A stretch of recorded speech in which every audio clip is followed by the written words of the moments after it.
Bueno, aquí nos llega esta Pilot 2004. Tiene testigo de check engine prendido. Hacemos un barrido de todos los sistemas para verificar todos los códigos y este es el informe preliminar antes de la reparación.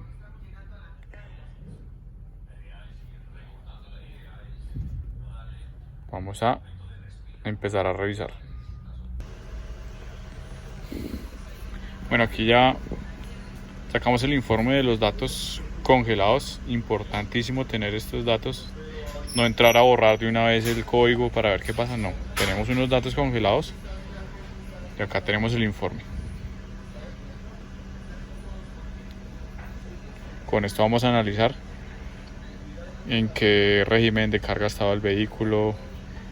Por ejemplo, acá vemos la apertura de los inyectores, el régimen del motor a 911, la temperatura del motor.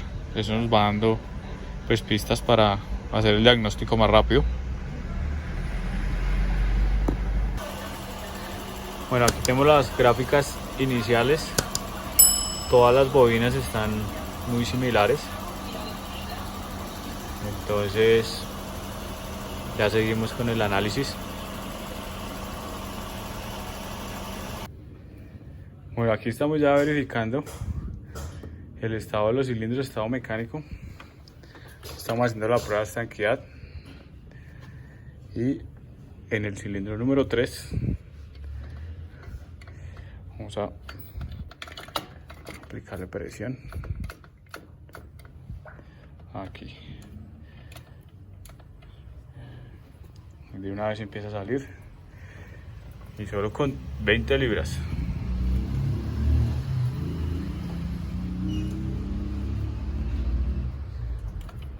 Aquí le quitamos la presión. Recuerda darle like, suscribirte y compartirlo. Esto me motiva para seguir creando más contenido.